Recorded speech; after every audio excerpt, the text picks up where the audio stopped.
Mountain समाचार का साथ में our town YY Alabama को स्वाद में classic with speed and language magic. Barça परिवारमा खुसी Amazing. Lubię sposób uczucia. ABC Choice. One and only energy. Jagdamba Steel. Jagdamba Ultra Premium. Our next is Jagdamba Gigabyte.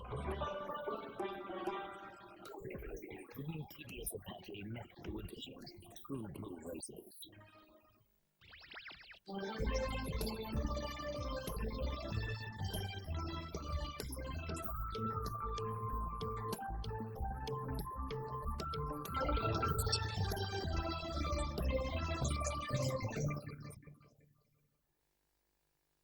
बिहान 11 बजेको mountain समाचारमा स्वागत छ। म सजिता केसी। सुरुमा अहिलेसम्मका मुख्य समाचार। नेपाल भारत सम्बन्ध पुनरावलोकनको लागि सरकारहरूद्वारा विज्ञहरू सम्मिलित प्रबुद्ध समूह गठन सम्बन्ध सुध्रिने आशा।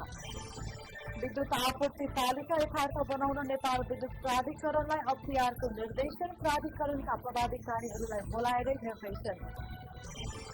विगतको तुलनामा नेपालमा भ्रष्टाचार बढेको ट्रान्सपरेन्सी इन्टरनेसनलको प्रतिवेदनमा उल्लेख। गत वर्षभन्दा 4 स्थान तल झरे।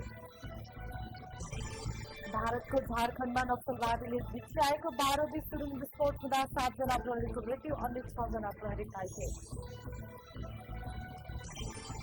र अन्डर 19 विश्वकप क्रिकेट बंगलादेशमा सुरु। आज नेपालले न्युजिल्यान्डको सामना गर्दै।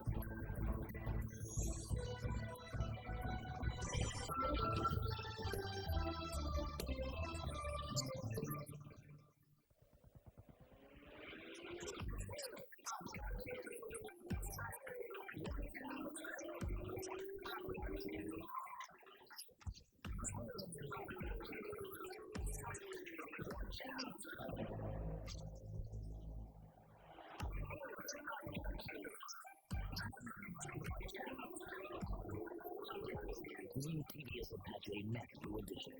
True Blue Races.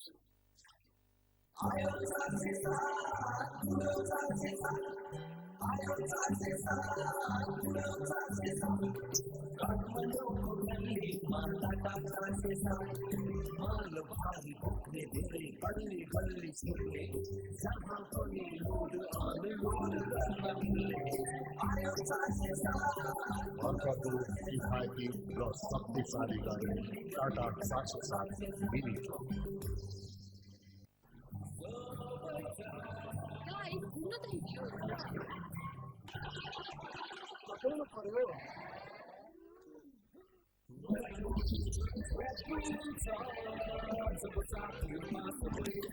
अब रेड बुल कैश पुलको पुल अफरिङमा नगद पुरस्कार अझ धेरै लाए। रु 1000, 2000, 5000, 10000, 20000 र 1 लाख। Red Bull, energy भरपूर, साथमा cash full.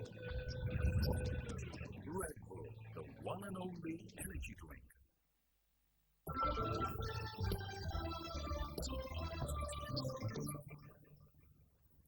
अब समाचार विस्तारमा। पछिल्लो समय बिग्रिएको नेपाल भारत सम्बन्ध पुनरावलोकनको लागि सरकारले विज्ञहरू सम्मिलित प्रबुद्ध समूह गठन गरेको छ। मन्त्री परिषदको बुधबारको बैठकले सम्बन्ध पुनरावलोकनको लागि समूह गठन गरेको। उक्त समूहमा भारतका लागि नेपालका पूर्व राजदूत डाक्टर भेषबहादुर थापा, अख्तियार दुरूपयोग अनुसन्धान आयोगका पूर्व प्रमुख आयुक्त सूर्यनाथ उपाध्याय, पूर्व कानून मन्त्री निलाम्बर आचार्य र सभासद तथा परराष्ट्र मामिला जानकार डाक्टर राजन भट्टराई रहनु भएको छ। नवगठित समूहले दुई देशको सम्बन्धको बारेमा पुनरावलोकन गर्ने सरकारका प्रवक्ता सूचना तथा प्रविधि मन्त्री शेरधन राईले जानकारी दिनुभयो। दुवै मुलुकबीच यस्तो समूह गठन गर्ने यसअघि नै सहमति भएको थियो, तर प्राथमिकतामा नपर्दा नेपालले समूह गठन गरेको थिएन। द्विपक्षीय सहमति र सम्झौताहरू बेवास्ता गर्दै भारतले नाकाबन्दी, आपूर्ति व्यवस्थामा असर पार्ने लगायतका गतिविधि गर्न समेत गर्न थालेपछि सम्बन्ध पुनरावलोकनको आवश्यकता अझै बढी महसुस भएको थियो। एकीकृत नेकपा माओवादीको स्थायी समिति बैठकमा बुधबार पनि सरकारको काम कारबाही लगायतका विषयमा छलफल भएको छ। सो क्रममा माओवादीका तर्फबाट सरकारमा सहभागी मन्त्रीहरूले आफूहरूले कठिन परिस्थितिको बावजुद पनि राम्रोसँग काम गरेको भन्दै आफ्नो बचाउ गरेका छन्। असहज परिस्थितिमा आफूले सक्दो गरेको उनीहरूको दावी छ। सरकारको काम कारबाही बारे समीक्षा गर्न बोलाइएको स्थायी समिति बैठकमा अध्यक्ष दाहालले असन्तुष्टि जनाउनु भएको उपाध्यक्ष नारायण काजी श्रेष्ठले जानकारी दिनुभयो। उहाँले सरकारको काम कारबाही सन्तोषजनक नभए पनि काम गर्न लागि परेको बताउनुभयो। बैठक बिहिबार सकिने बताइएको छ। बिहिबार बस्ने बैठकमा ठोस निष्कर्ष निकाल्ने उपाध्यक्ष श्रेष्ठले जानकारी दिनुभयो। सरकारको काम कारबाहीको विषयमा समीक्षा गर्न माओवादीले मंगलबार आफ्ना मन्त्रीहरूसहित स्थायी समितिको बैठक बोलाएको हो। अख्तियार दुरूपयोग अनुसन्धान आयोगले विद्युत आपूर्ति तालिका यथार्थ बनाउन नेपाल विद्युत प्राधिकरणलाई निर्देशन दिएको छ। लोडसेडिङ तालिका बमोजिम विद्युत आपूर्ति नभएको भन्दै गुनासो बढेपछि अख्तियारले प्राधिकरणका पदाधिकारीहरूलाई बोलाएर यस्तो निर्देशन दिएको हो। अख्तियारमा लोडसेडिङको तालिका भन्दा छिटो विद्युत जाने तर ढिलो गरी आउने गरेको उजुरी परेको थियो। तालिका बमोजिम विद्युत आपूर्ति नहुँदा संवेदनशील क्षेत्रमा समेत असर परेको भन्दै अख्तियारले तालिका अद्यावधि गर्न निर्देशन दिएको बताइएको छ। हाल सातामा एक दिन बाहेक अरू 6 दिन 2 पटक लोड सेडिङ हुने गरेको छ। जाँदा र आउँदा आधा घण्टाका दरले हुने ढिलाइले दैनिक 2 घण्टा अघोषित रूपमा लोड सेडिङ बढेको देखिएको छ। छलफलमा ऊर्जा सचिव, विद्युत प्राधिकरणका महानिर्देशक सहित विभिन्न विभागका प्रमुखहरूले लोड सेडिङ बढेको स्वीकारेका थिए। माग र आपूर्तिको व्यवस्थापन मिलाउन नसक्दा लोड सेडिङ बढ्ने भएकाले अघोषित रूपमा लोड सेडिङ बढाएर व्यवस्थापन गर्नु परेको प्राधिकरणका पदाधिकारीहरूले बताएको अख्तियारले जनाएको छ। ट्रान्सपरेन्सी इन्टरनेशनलले बुधबार विश्वका 168 मुलुकमा एकसाथ भ्रष्टाचार अवधारणा सूचाङ्क सार्वजनिक गर्यो।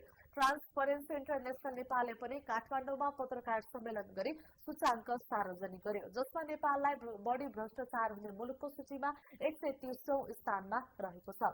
सहकर्मी माधव प्रसाद तिवारीको रिपोर्ट। भ्रष्टाचार अवधारणा सूचकाङ्क 2015 ले नेपालमा अझै भ्रष्टाचार बढिरहेको देखाएको छ।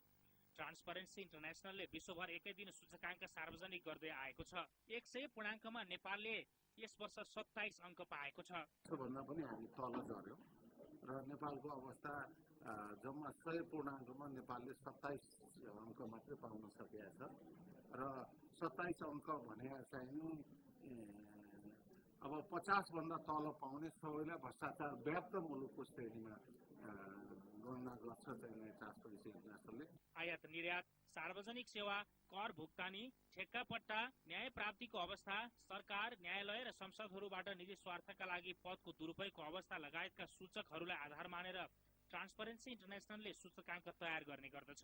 नेपालमा पनि प्रतिवेदन सार्वजनिक भएपछि हामीले ट्रान्सपरेन्सी इन्टरनेशनल नेपालले भ्रष्टाचार सम्बन्धी उजुरी र गुनासोका लागि भनेर सञ्चालन गरेको हटलाइनमा फोन गरेर एउटा गुनासो टिपाउनु पर्यो भनेर 3 बजे फोन डायल गरेका थियौं।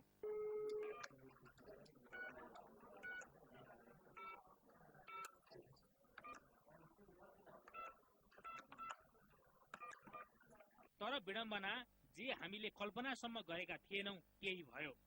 अरूको सेवाको प्रभावकारिताको विषयमा सर्वेक्षण गर्ने संस्थाले सञ्चालन गरेको हटलाइन नै अवरुद्ध रहेछ। ट्रान्सपरेन्सी इन्टरनेशनल नेपालको गुनासो सुन्ने विशेष सम्मेलनमा यहाँलाई स्वागत छ। कृपया प्रतीक्षा गर्नुहोस्। माफ गर्नुहोला, अहिले यो सुविधा उपलब्ध छैन। ट्रान्सपरेन्सी इन्टरनेशनल नेपालको गुनासो सुन्ने विशेष सम्मेलनमा यहाँलाई स्वागत छ। कृपया प्रतीक्षा गर्नुहोस्। माफ गर्नुहोला, अहिले यो सुविधा उपलब्ध छैन। ट्रान्सपरेन्सी इन्टरनेशनल नेपालको गुनासो सुन्ने विशेष सम्मेलनमा यहाँलाई स्वागत छ। कृपया प्रतीक्षा गर्नुहोस्। माफ गर्नुहोला, अहिले यो सुविधा उपलब्ध छैन। हामीले सार्वजनिक सेवा प्रवाहका बारेमा धारणा बनाउनेहरूको सेवा प्रवाह कस्तो हुँदो रहेछ भनेर बुझ्न मात्र खोजेका हौं, जुन कुरा तपाईहरूले देखिसक्नु भएको छ। राजनीतिक अस्थिरता बढ्नु र भ्रष्टाचार नियन्त्रण राष्ट्रिय प्राथमिकतामा नपर्नु मुलुकका लागि दुर्भाग्य बनेको छ। पछिल्लो समयमा राजनीतिक संक्रमणको फाइदा उठाउँदै देशका हरेक क्षेत्रमा महामारीका रूपमा भ्रष्टाचारको संक्रमण बढेको छ, जसको न्यूनीकरणमा राज्य असफल जस्तै बनेको छ। माउन्टेन टेलिभिजनका लागि क्यामेरामा डीबी मगरका साथ माधव प्रसाद तिवारीको रिपोर्ट। माउन्टेन समाचारमा पालो भएको छ विश्रामको।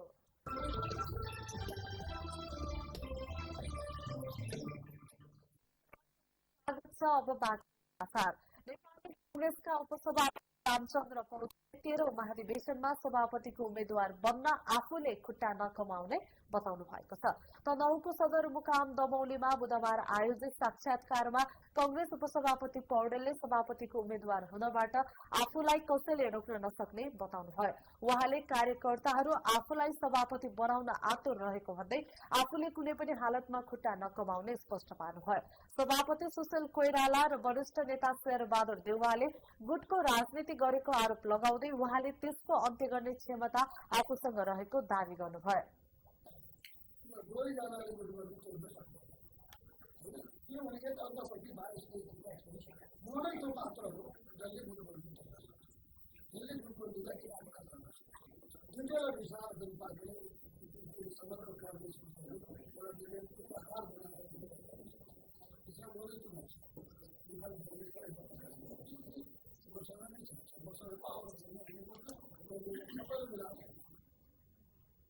पदाधिकारीको विषयमा भने संघीय संरचना अनुसार पार्टीको आकार बनाउन आवश्यक रहेको उहाँको भनाइ थियो।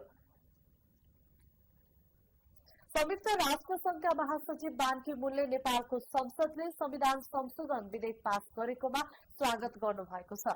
महासचिव मुनले विधेयक पाससँगै नाकामा भइरहेको अवरोध हट्ने विश्वास समेत व्यक्त गर्नुभएको मुनका प्रवक्ता स्टेफेन डुजारिकले बताउनु भएको छ।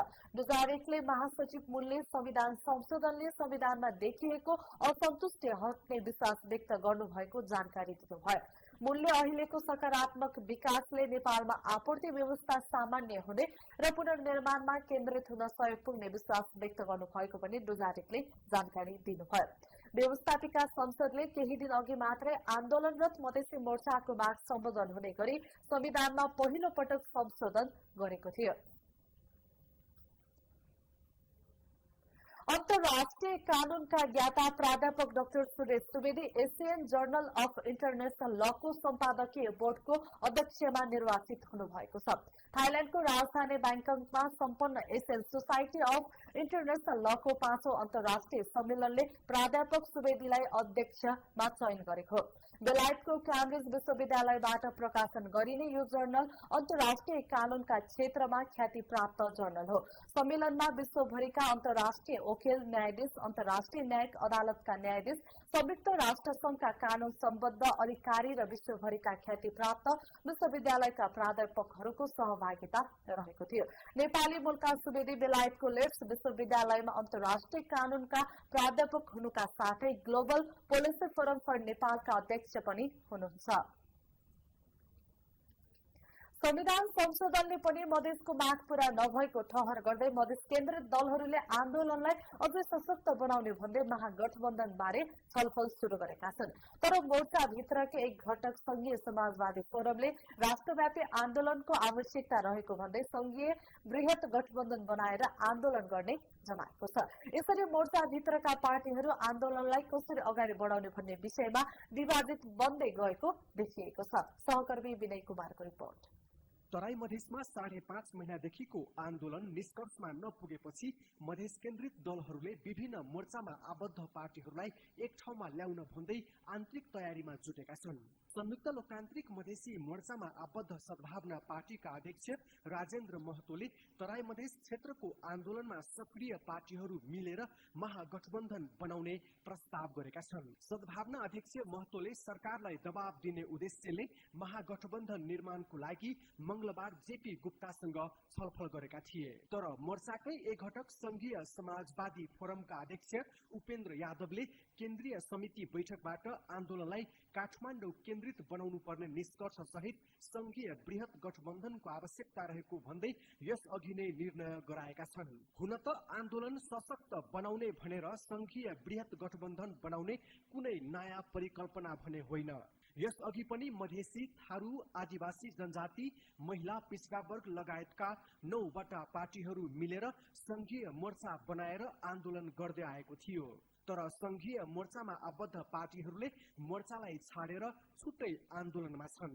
संघीय समाजवादी फोरम नेपालका उपाध्यक्ष राजेन्द्र श्रेष्ठले मधेस केन्द्रित आन्दोलन मात्र गरेर केही नहुने भन्दै सिंहदरबारलाई हल्लाउने आवश्यकता रहेको बताए। हाम्रो पार्टी त 10वटा प्रादेशिक संघर्ष समितिमा छ र अहिले यो संघीय गठबन्धन है ती सबै खाले शक्तिहरू आबद्ध भएको एउटा चाहिँ राष्ट्रिय गठबन्धन हो, नेसनल एलायन्स। तर अब राजेन्द्र महतोजीहरूले भन्नुभएको कुरा चाहिँ महागठबन्धनको कुरा त्यो मधेस केन्द्रित भएको। तर संघीय बृहत गठबन्धन बनाउने कि महागठबन्धन बनाउने त्यो आन्दोलनरत दलहरूको स्वतन्त्रता रहेको स्पष्ट पारे। गठबन्धन संघीय समावेशी मधेसी गठबन्धन होइन, त्यस गठबन्धनभित्र रहेका दलहरू पनि यो संघीय गठबन्धनमा आबद्ध हुन सक्ने हो होइन। अब त्यसपछि तपाईँको यशोदा लामा लगायत विभिन्न दलहरू संसदभित्र काम गरेको एउटा संघीय संयुक्त मोर्चा छ। संघीय संयुक्त मोर्चालाई पनि हामीले कुराकानी गरेका छौँ। उहाँहरू पनि अब यो संघीय गठबन्धनमा आबद्ध हुन्छ। यस अर्थमा हामीले एउटा चाहिँ सबै राजनीतिक शक्तिहरू जो यो प्रतिगामी संविधान र अहिलेको गभर्मेन्टको विरुद्ध लडिरहेका छन् तिनीहरू सबैले एउटै ब्यानरमा होइन एउटै आन्दोलनको हेडक्वार्टर बनाउने हिसाबले यो संघीय गठबन्धनको कुरा भएको हो। महागठबन्धनको कुरा गर्नुभयो त्यो उहाँहरूको स्वतन्त्रता हो। किन भन्दाखेरि यो संघीय गठबन्धनभित्र यसको गठन नै गठबन्धन मिलेर बन्छ। तर सरकारलाई घचघच्याउन मधेस आन्दोलनलाई अझै सशक्त बनाउनु पर्ने सद्भावना पार्टीका महासचिव मनिष सुमनको बुझाइ छ। उनले तराईमा आन्दोलनरत दलहरूको मोर्चा पहिलेदेखि नै बनेको भन्दै त्यसलाई महागठबन्धनको रूप दिन लागि बताए। जस्तै संघीय मधेसी गठबन्धन, त्यस्तै तपाईँलाई मातृका यादवजीको नेतृत्वको, त्यस्तै तपाईँलाई अन्य थुप्रै संगठन सङ्घ संस्थाहरू यो आन्दोलनमा होमिसकेका छन्। र साँच्चै भन्ने हो भने जिल्ला स्तरहरूमा पनि विभिन्न दृष्टिकोणले तिनीहरू बीच आफै कार्यगत एकता पनि भइसकेको छ। जस्तै सप्तरी जिल्लाको उदाहरण दिउँ, सप्तरी जिल्लामा 13वटा पार्टीको पहिला मधेसी मोर्चा सप्तरी छ र त्यो मधेसी मोर्चा सप्तरी तपाईँलाई संयुक्त लोकतान्त्रिक मधेसी मोर्चामा आबद्ध छ। राजेन्द्र महतोजीले र सद्भावना पार्टीले संयुक्त लोकतान्त्रिक मधेसी मोर्चामा प्रस्ताव नै गरेको छ कि अब मधेसमा अहिले क्रियाशील र आन्दोलनरत खास गरेर हाम्रो 11 बुन्दे मागहरूप्रति सहमत रहँदै आन्दोलनरत सबै सङ्घ संस्था पक्ष गठबन्धनहरूलाई समेटेर मधेसको आन्दोलनलाई झन चर्काउन र एउटा निर्णय स्तरसम्म पुर्याउन ठूलो महागठबन्धन बनाऊ भनेर हामीले प्रस्ताव गरेका छौँ। तर मोर्चामै आबद्ध तराई मधेस सद्भावना पार्टीका अध्यक्ष महेन्द्र राय यादव र तराई मधेस लोकतान्त्रिक पार्टीका नेता जितेन्द्र सोनलका अनुसार 18 गतेदेखि आन्दोलन र सीमा नाकाहरूको धरना खुकुलो हुनेछ।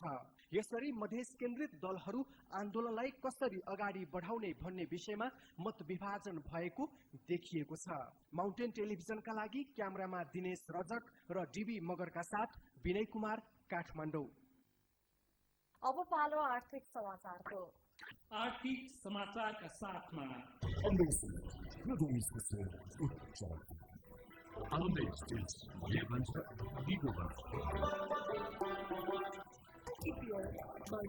परिवारमा खुसी।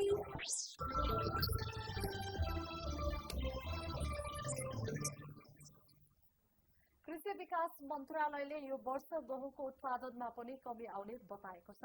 कृषि विकास मन्त्रालयले बुधबार गरेको पत्रकार सम्मेलनमा कृषि विकास मन्त्री हरिबोल गजुरेलले यस वर्ष गहुँको उत्पादन घट्ने देखिएको बताउनुभयो। उहाँले किसानहरूलाई समयमा नै आवश्यक मात्रामा बिउ र रासायनिक मल उपलब्ध गराउन नसकेका कारण तथा वर्षा समेत नभएकाले उत्पादनमा कमी आउने बताउनुभयो। गहुँको उत्पादन पनि हामीले स्थिति हामी देखिरहेका छैन। एउटा त अहिले देख्नुभएको अब त्यो बचाव हुनुपर्थ्यो भन्दा त्यो भइरहेको छैन। होला होला जस्तो अब गाउँमा त्यसले प्रत्यक्ष प्रभाव पार्छ। अब पर्याप्त रूपमा फेरि के भने मल बिउको पर्याप्त स्थिति नहुँदा त्यहाँले अझै सहज नहुँदा त्यसले गरेको असर हुँदैन। मन्त्रालयले गहुँको उत्पादनमा कतिले कमी आउँछ भन्ने चाहिँ अनुमान गरेको छैन। गत वर्ष 18,83,000 टन गहुँ उत्पादन भएको थियो। धान र मकैपछि तेस्रो धेरै परिणाममा फल्ने बाली गहुँ हो। मधेस आन्दोलनका कारण रासायनिक मलको सहज आपूर्ति नहुँदा यो वर्ष धानको उत्पादन समेत 10.22% अर्थात् 4,89,000 टनले घटेको छ। खेती योग्य जमिन बाँझो राख्ने प्रवृत्ति बढेका कारण तथा आवश्यकता अनुसारको उत्पादन नहुँदा नेपालले गत वर्ष 1,37 अर्ब रुपियाँ बराबरको कृषिजन्य सामग्री आयात गरेको थियो। कृषि विकास मन्त्री गजुरेलले खाद्यान्नमा मुलुकलाई आत्मनिर्भर बनाउने लक्ष्यसहित आफूले गत मङ्सिर 13 गते सार्वजनिक गरेको 27 बुँदे प्रतिबद्धता अनुसार मन्त्रालयले विस्तृत कार्य योजना निर्माण गरेर कार्यान्वयन गर्न सुरु गरिसकेको कार्यक्रममा बताउनुभयो। हामीसँग अन्तर्राष्ट्रिय र खेल समाचार बाँकी नै छन्। पालो भएको छ विश्रामको।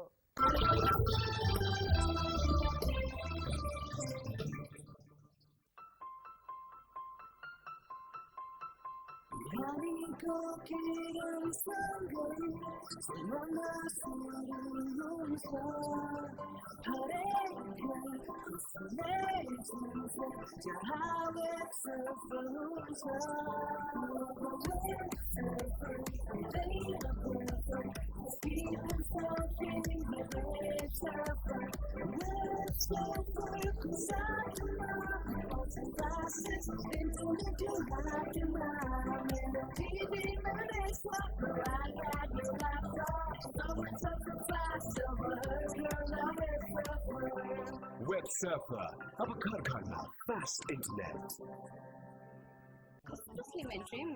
के हो यसको राज? टोक्ला अर्ग्यानिक ग्रिन टी दिनमा म 5-6 कप पिउन थालेकी छु। टोक्ला ग्रिन टी पिउनुहोस्, स्वस्थ रहनुहोस्। Tokla green tea.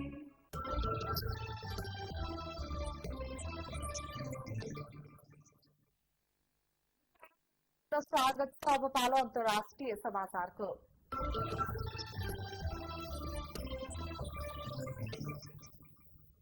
भारतको झारखण्डमा नक्सलवादीले बिछ्याएको बारुदी सुरुङ विस्फोट हुँदा 7 जना प्रहरीको ज्यान गएको छ। झारखण्डको पलामु जिल्लामा नक्सलवादीले बिछ्याएको बारुदी सुरुङमा परेर बुधबार बेलुका 7 जना प्रहरीको ज्यान गएको सरकारी अधिकारीहरूले बताएका छन्। पलामु जिल्लाको छतरपुर प्रहरी चौकी रहेको काला पहाडमा विस्फोट भएको हो। घटनामा 6 जना प्रहरी घाइते भएका छन्। घाइते प्रहरीलाई हेलिकप्टर मार्फत उपचारका लागि राँची लगिएको छ। घाइते प्रहरीहरूको अवस्था चिन्ताजनक भएको बताइएको छ। काला पहाडमा केही नक्सलवादी रहेको सूचनाका आधारमा छतरपुर प्रहरी चौकीबाट त्यसतर्फ गएको प्रहरी टोली बारुदी सुरुङमा परेको हो। प्रहरी जानु अघि नै नक्सलवादीले छतरपुर र हुसैनाबादका बीच भागमा पर्ने काला पहाडमा बारुदी सुरुङ बिछाएका थिए। 13 जना प्रहरी चढेको गाडी ल्यान्ड माइन माथिबाट जाँदा विस्फोट भएको बताइएको छ। आफ्नो देशमा शरण माग्दै आवेदन दिएका 80,000 आप्रवासीको अनुरोधलाई स्विडेन सरकारले अस्वीकार गरेको छ। स्विडेनका आन्तरिक मामिला मन्त्री आन्ड्रेस यागमेनले आप्रवासीको निवेदन अस्वीकार गरिएको जानकारी दिएका हुन्। सन् 2015मा करिब 1,63,000 आप्रवासीले स्विडेनमा शरण माग्दै निवेदन दिएको बीबीसीले जनाएको छ। त्यसमध्ये करिब 58,000 अर्थात् 55% को भने स्वीकृत भएको छ। युरोपको सबैभन्दा बढी प्रति व्यक्ति आय भएको मुलुक स्विडेनमा बस्न धेरै आप्रवासीको आवेदन परेको हो। आप्रवासीका कारण हिंसा तथा आक्रमणको घटना बढेपछि स्विडेन सरकारले आप्रवासीलाई शरण दिन कडाई गरेको हो। अब खेल समाचार।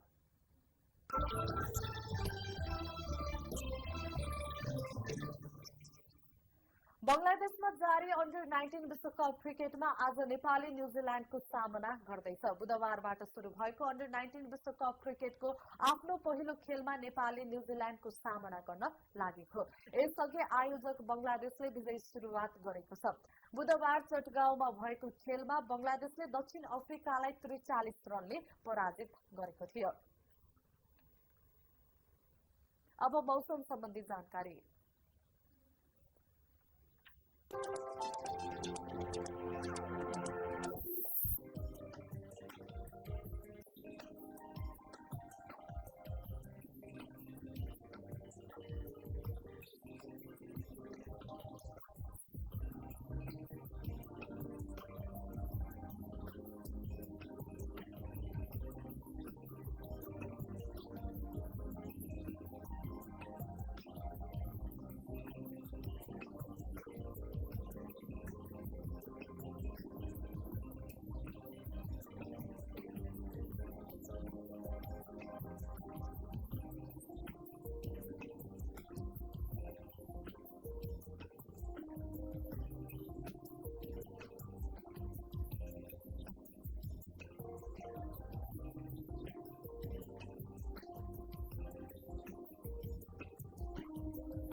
यो सँगै हामी माउन्टेन समाचारको अन्त्यमा आइपुगेका छौं। जाँदै मुख्य समाचार पुनः एकपटक।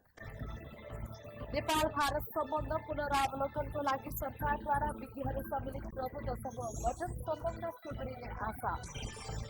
विद्युत आपूर्ति तालिका यथार्थ बनाउन नेपाल विद्युत प्राधिकरणलाई अख्तियारको निर्देशन, प्राधिकरणका पदाधिकारीहरूलाई बोलाएर निर्देशन। विगतको तुलनामा नेपालमा भ्रष्टाचार बढेको ट्रान्सपरेन्सी इन्टरनेसनलको प्रतिवेदनमा उल्लेख। गत वर्षभन्दा 4 स्थान तल झरे। भारतको झारखण्डमा नक्सलवादीले बिछ्याएको बारुदी सुरुङ विस्फोट हुँदा 7 जना प्रहरीको मृत्यु, अन्य 6 जना प्रहरी घाइते। र अन्डर-19 विश्वकप क्रिकेट बंगलादेशमा सुरु। आज नेपाली न्युजिल्यान्डको सामना गर्दै।